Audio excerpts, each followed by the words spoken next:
Hello, Ace Nation. I am longtime independent wrestling fan Robert. The Great American Summer Bash is in the history books and a very good show at the Morgan Jr. Arena in Wallington, New Jersey.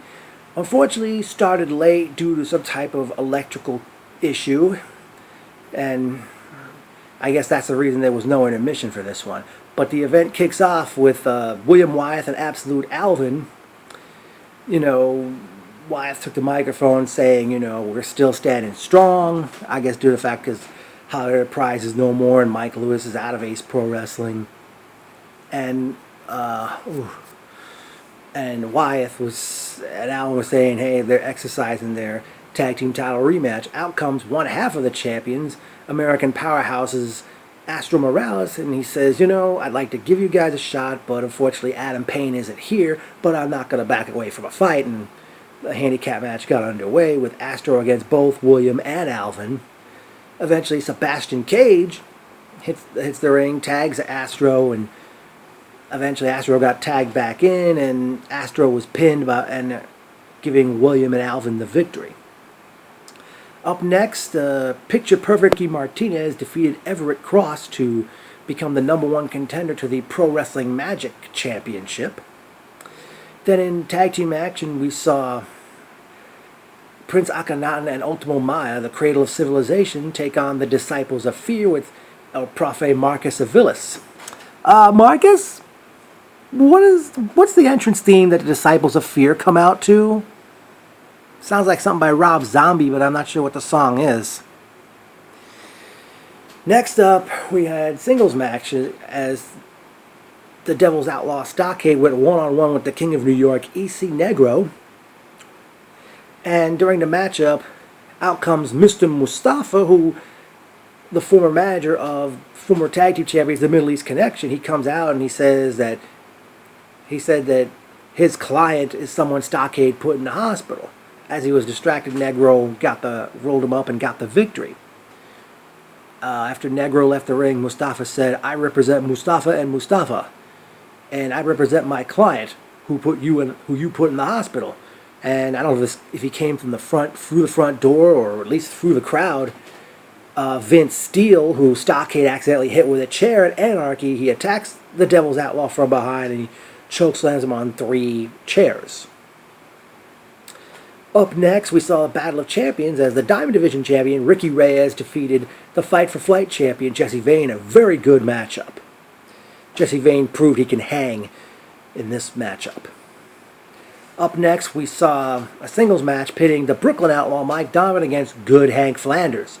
During the matchup, the New York Wrecking Crew with a K, come out. That's Smooth Blackman and Chris Seaton, I think their names are.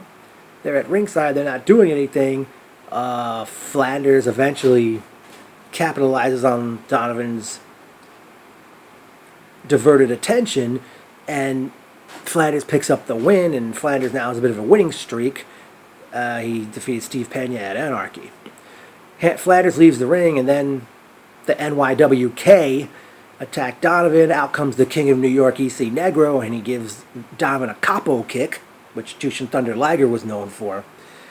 And Donovan had to be helped from the ring, and Negro left the ring with the New York Wrecking Crew.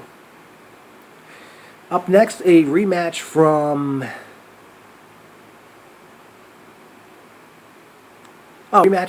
Mercury Rising back in June as the Immaculate One, Jared Evans, defeated the Concrete Rose Sonny Kiss. Jared Evans is improving from what I've seen. Next in tag team action, we saw Bale and Rick, the Duke Boys, with their newfound mean streak, defeating the Down Boys. I forgot their solo names. Good tag team matchup, and after getting the victory, the Duke Boys covered one of the Down Boys in the Confederate flag. And then it was main event time as we saw the Rogue Anthony Gangone take it challenge Good Times Only TJ Marconi for the heavyweight championship, and Gangone really took it to Marconi, and Marconi managed to pull a victory off. And what a match these guys had. They shook hands after it was over. Marconi's still the heavyweight champion. Well, time for my personal notes. We had great seeing Lauren, Kenny. Great talk with Astro Morales before going inside. Um, I'm guessing due to the small crowd, that's why everybody was seated on one side of the room opposite the camera. I'm guessing most of the fans went to SummerSlam at the Barclays Center in Brooklyn. I sure hope Great American Summer Bash will be a new Ace tradition. The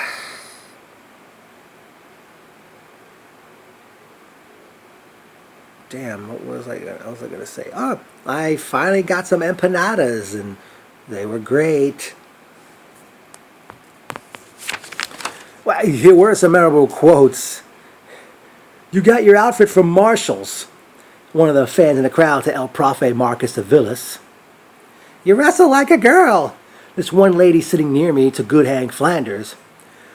Who let this 12-year-old wrestle? One fan in the crowd referring to Jared Evans. Ace Pro Wrestling returns with Collision Course on Saturday, September 3rd. Already announced that night. Good times only. TJ Marconi will defend the heavyweight championship against Arcadia.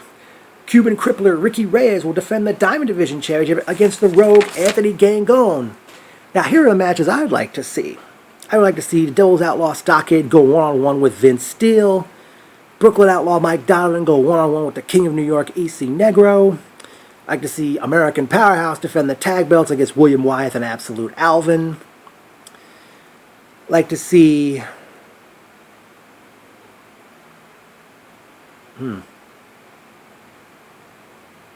I'd like to see women's matches again in Ace.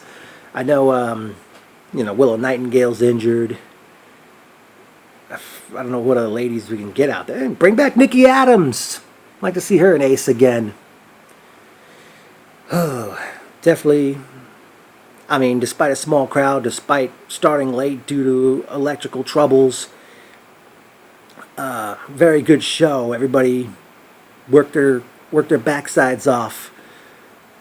Kudos to everyone on this event. And Mike Morgan, we should get a picture someday, man. Been supporting your company for 10 years. Too bad I can't go behind the curtain. That's the problem. Don't see you too often during the shows or before the shows start, because I know you're getting everything ready.